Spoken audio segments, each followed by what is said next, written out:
ஏன்டி வீட்ல அம்புட்டு வேலையை விட்டுவிட்டு இன்னைக்கு பஸ்ல குஜாலாவா வரணும்னு நினைக்கிறியே? என்னடி விஷயம்? ஏக்கோ, நான் சொல்லி கொடுத்த மாதிரி டக்குனு எல்லாத்தையும் ஓப்பனா உடைச்சிரு. ஏய் சிம்ரன், இதுதான் நல்ல நேரம், போட்டு எல்லாத்தையும் உடைச்சிரு. ஓகே, இன்னைக்கு ரெண்டு பேரும் அடிச்சுக்கிட்டு பஸ்ல சாவட்டும், அதை நான் பார்க்கணும்.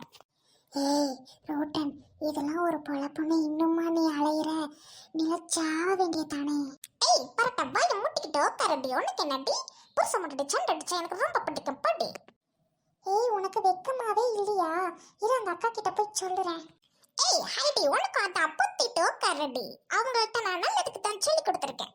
என்னங்க உங்ககிட்ட இன்னைக்கு தனியா பேசணுங்க. வீட்டில் பேச முடியல. உங்க அம்மாவும் உங்க அப்பாவும் குரங்கு மாதிரி என் நேரமும் என் மூஞ்ச பார்த்துட்டே இருக்காங்க. ஏண்டி எங்க அம்மா அப்பா உனக்கு குரங்காயிட்டாங்களாடி? சரி, என்ன விஷயம் சொல்லு. தனியா பேசணும் தானே கூட்டிட்டு வந்த? ஆமாங்க, நம்ம குடும்பத்தை பத்தி தான் பேசணும், அதுக்கு தான் இங்க கூட்டிட்டு வந்தேன். என்ன ராக்கு, குடும்பத்தை பத்தி பேசுறதுக்கு குடும்பத்திலேயே உட்காந்து பேசியிருக்கலாம் எல்லாரும் முன்னாடியும். இப்படி தனியா வந்து நின்றுட்டு இருக்க பஸ்ல பேசணும்னு என்னடியே அவசியம் இருக்கு? சரிங்க, நான் ஸ்ட்ரைட்டா விஷயத்துக்கே வரேன் சரிங்களா? நம்ம வந்து தனியா வீடு எடுத்து போகணும். ஏய் ஏன்டி இந்த வேண்டாத வேலை உனக்கு? இதுக்கு தான் நீ தனியா கூட்டிட்டு வந்தியாடி? குடும்பத்தை பிரிக்கணும்னு நினைக்கிறியாடி? இப்ப தனியா போயிட்டு நம்ம என்ன பண்ண போறோம்? அப்படி போட்டு நம்ம சொல்லி கொடுத்த விஷயம் பத்தி எறியுது. ஏங்க என்னால முடியாதுங்க. நான் தனி கொடுத்தனும் போகணும். நீங்க வர்றீங்க அவ்வளோதான், நம்ம போகிறோம். அடுத்த மாதமே நம்ம கண்டிப்பாக போகணுங்க. இந்த மாதம் கடைசியில் வாடகை கிடக்கு எல்லாத்தையும் செட்டில் பண்ணிட்டு வாங்கிருங்க, கொடுக்க வேண்டியதெல்லாம் சரியா? நம்ம தனி கொடுத்தனும் போகணும், அவ்வளோதானே சொல்லிட்டேன். இதுக்கப்புறம் என் பேச்சில் மாற்றம் கிடையாது. என்னடி இப்படி முரண்டுக்கு நிக்கிற? என்ன காரணம்? தனி கொடுத்தனம் போறதுக்கு ஏதாவது ஒரு காரணமாவது சொல்லு. என்னைய காரணம் இல்லை, என்ன காரணம் இல்லை. உன் பாட்டுக்கு நீங்கள் ஆஃபீஸ் போயிடுவேன், பொழுதுனைக்கும் உங்கள் அம்மா கூடயும் உங்கள் ஒப்பன் கூட இருக்கிறது நான். அது சும்மாவா இருக்குதுங்க? 3 நேரமும் நல்லா வட்டிக்கு சோறு போட்டு தரேன், தின்னுபிட்டு என்கிட்ட கூப்பிட்டுக்கிட்டு நல்ல விதமாக பேச மாதிரி என்னை குத்தி குத்தி குத்தி குத்தி காட்டுது. நான் என்னமோ சும்மா இருக்கிற மாதிரி சும்மா திட்டிகிட்டே இருக்கிறாங்க. எப்படி நான் காதில் வாங்கிட்டு அந்த வீட்டுக்குள்ளே இருப்பேன் சொல்லு? நீ இருந்து பார்த்தாதே உனக்கு தெரியும். நீ என் வீட்டுக்கு வந்து எங்கள் அம்மா அப்பா உனக்கு திட்டினாங்கன்னா உன்னால் பொறுத்துக்கிட்டு அங்கே இருக்க முடியுமாயா சொல்லு? நான் மட்டும் எத்தனை நாளைக்கு பொறுத்துக்கிறது? ராக்கு, எனக்கு புரியுது. கொஞ்சம் அட்ஜஸ்ட் பண்ணி தான் போகணும்டி. குடும்பத்துக்காக இதை கூட நீ அட்ஜஸ்ட் பண்ணி போக மாட்டியா? மாமியார்னா அப்படிதான் இருப்பாங்க. முதல்ல வீட்டில் என்ன நடக்குதுன்னு உனக்கு தெரியாது. உன் பாட்டுக்கு ஆஃபீஸில் போய் குந்திக்கிட்டேன்.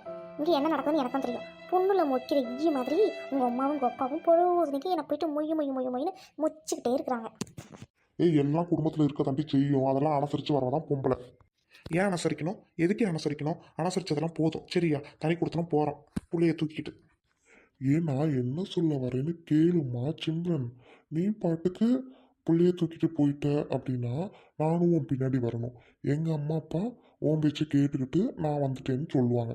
நாளைக்கு பங்கு கங்கு பிரிக்கும்போது எப்படி எனக்கு கொடுன்னு நம்ம கேட்க முடியும்? ஏன் பங்கு தர மாட்டாங்க? தனியாக போயிட்டா பங்கு தர மாட்டாங்களா? குடும்பம் ஒன்றா இருக்கணும் அப்படின்னா வாயெல்லாம் பொத்திக்கிட்டு இருக்கணும். உங்கள் அம்மா அப்பாட்ட சொல்லி வை.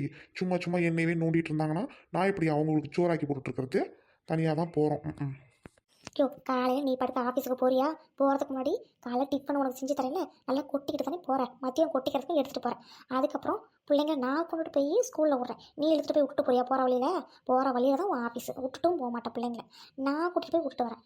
அதுக்கப்புறம் நீ அவுத்து போட்டு போகிற துணியெல்லாம் அள்ளிட்டு போய் துவைச்சிட்டு பிள்ளைங்க துணியெல்லாம் துவைச்சிட்டு வரேன். அதுக்கப்புறம் 2 தோசையோ ஒன்றோ என்னமோ ஒரு தோசை ஊற்றி திங்கிறேன்.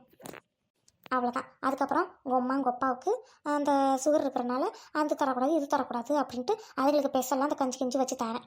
அந்த நன்றியெல்லாம் இருக்குதானே? மதியம் சோறு பொங்கி தரேன். நல்லா திங்குதுங்களா? தின்னுவிட்டு நெய் அவங்க வீட்டில் என்ன பண்ணுவாங்க, என்ன செஞ்சாங்க அப்படின்னு கேட்குது உங்கள் அம்மா. ஏய், அம்மாங்கன்னா அப்படி தாண்டி இருப்பாங்க மாமியாருங்க. என்ன செஞ்சாங்க எவ்வளோ செஞ்சாலும் மாமியாருங்களுக்கு போதுன்ற மனசு வராது. அதெல்லாம் அனுசரித்து தாண்டி வரணும். ஏன் அனுசரிக்கணும்? எதுக்கு அனுசரிக்கணும்? எங்கள் வீட்டில் எனக்கு நிறைய பவுன் போட்டு கட்டி கொடுக்குறாங்க. இல்லை சும்மா இருக்கிறாங்க. உங்கள் அம்மாவுக்கு என்ன? ஓட்டுக்கு போகிறது நான். ஏன் உங்கள் அம்மாவுக்கு தராங்க? என் வீட்டில் உங்கள் அம்மா எதுக்கு அதை பற்றி கேட்கணும்? போட்டே அப்படி போட்டே ரெண்டும் சரவட்டி மாதிரி பத்துக்கிட்டு எறியுது. சரிடி, தனி கொடுத்தும் போகலாம். சரி, நான் அதை பற்றி யோசிக்கிறேன். எங்க இங்கே பாருங்க, யோசிக்கிறதுலாம் ஒன்றும் இல்லை. மாதம் ஆனால் வேணா உங்கள் அப்பா உங்கள் மாதிரி போய் பார்த்துக்கோங்க. இல்லை டெய்லியும் ஏதாவது நைட்டுக்கு வேணா சோறாக்கி இல்லை தோசைக்கு ஏதாவது ஊற்றி கொடுத்துட்றேன். அவ்வளோதான் என்னால் பண்ண முடியும். வாக்கப்பட்டு வந்த பாவத்துக்கு சும்மா கூடையெல்லாம் வச்சுக்கிட்டு என்னால் பார்க்க முடியாதுங்க சரியா? வாயை பொத்திக்கிட்டு இருந்தா நான் எல்லாம் பண்ணுறேன். இல்லை அதுங்க வாயெல்லாம் அடைக்க முடியாது, நீ தண்ணி அனுசரித்து போகணும் அப்படின்னா நான் இருக்க மாட்டேன். என்னை தனியாக வச்சிரு, அவ்வளோதான். இல்லை அதுக்கும் நீ சம்மதிக்கல அப்படின்னா வச்சுக்கோவேன், நான் எங்கள் அம்மா அப்பா வீட்டுக்கு போயிடுறேன் பிள்ளைங்களை கூட்டிகிட்டு. நீ உங்கள் அம்மா அப்பாவுக்கு பொங்கி போட்டுட்டு நீ கம்மல் கடை, எனக்கு தெரியாது. ஏய், நான் தான் யோசிக்கிறேன்னு சொல்லிவிட்டேன். அப்புறம் என்னடி? சரிடி, கண்டிப்பாக போகலாண்டி. விட்டுரு சாமி. தனி கொடுத்துனா நான் வரமாட்டேன் சிம்ரனு. நீ என்ன நினைச்சாலும் சரி. ஓ இதான் உங்களோட முடிவா? சரிங்க, நானும் என் முடிவை சொல்லிட்டேன். அப்போ நான் எங்கள் வீட்டுக்கு போகிறேன். அதுக்கப்புறம் நீங்கள் வந்து கெஞ்சி கூத்தாடி கூப்பிட்டாலும் நான் வரமாட்டேன். ஆம்பிட்டு தான். என்ன வர்றீங்களாண்ணே? இல்லை நான் போகட்டா? தம்பி இந்த வரேன்ப்பா. நான் அச்சரிப்பு தாங்க முடியல. ஏக்கா நான் சொன்ன மாதிரி எல்லாம் சொல்லிட்டியாக்கா? அப்பதான் நீ நிம்மதியா இருக்க முடியும். ஏய் நீ சொன்ன மாதிரி நான் எல்லாத்தையும் சொல்லிட்டேன்டி, கொட்டிட்டேன் அப்படிதான். ஏய் சிம்ரன் நான் சொன்ன மாதிரி எல்லாமே செஞ்சுட்டியாடி? ஏய் ஒன்னுடாம சொல்லிட்டேன்டி, இனிமேல் நல்லது நடக்கும் தானேடி. ஏய் என்ன இப்படி சொல்லிட்ட? இனிமே தான் நல்லது நடக்க போகுது, பார்த்துக்கிட்டே இருடி. சரிடி வந்ததே வந்துட்டோம். டவுனுக்கு போயிட்டு அப்படியே துணிமணி எடுத்து வந்துடலாம். சரி வா என் பக்கத்துல வந்து உட்காரு. இல்லக்கா நீ உட்காந்துக்கோ, நான் நின்றுகிட்டு வரேன். எனக்கு நின்றுட்டு வந்தா தப்புட்டிக்கா.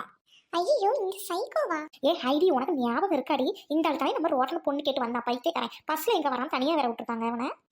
ஏ ஹைடி என்ன பொண்ணுக்கு நடக்க போகுதுடி. ஏய் எனக்கு என்ன தோணுதுன்னா இவன் வந்து அவளை கையை பிடிச்சி காலை பிடிச்சி இழுக்கணுங்கிறேன். யான்னு கேட்டா இவன் எத்தனை குடும்பத்துல பூந்து கும்மி அடிச்சிட்டு இருக்கான். இவர் இன்னைக்கு பாரு கதற ஓடணும். Excuse me sir. நீங்க நிக்க வேண்டிய இடம் இது இல்ல. அந்த ரோஸ் கலர் தாவணி போட்டுட்டு நிக்கிற பாரு, அந்த பொண்ணு கிட்ட போய் நில்லுங்க. சரி சரி. பைத்தியக்காரன் நாயே, அங்க போய் நில்லுடா. என்ன ஏன் பிள்ளை நிக்கிற? ப்ரோ என்ன இப்படி நிக்கிறீங்க? போய் பக்கத்துல நில்லுங்க. ஏய் நாயே, உனக்கு அறிவு இல்ல? ஒரு தடவை தெரியாது ஏன் மேல வந்து உரசிக்கிட்டு நிக்கிற? போய் உள்ள நில்லையா? இல்லை நான் உன் பக்கத்தில் தான் நிற்பேன். உன்னை எங்கள் வீட்டுக்கு தூக்கிட்டு போகிறேன். ஐயோ ஐயோ பைத்தியம். ஏக்கா நான் உன் பக்கத்துல உட்காந்துக்கிறேன். இந்த நாயை விட்டு விரட்டு கொடுக்க, அடிச்சு விரட்டுக்கா ப்ளீஸ்க்கா, பயமா இருக்கு. நான் நின்று அந்த புள்ள விரட்டுது. இப்போ நான் என்ன பண்ணட்டும்? சரி சரி நீங்க கீழே இறங்கி போங்க, நான் அவள்கிட்ட சொல்லி உங்க கூட கூட்டிட்டு வரேன். என்ன?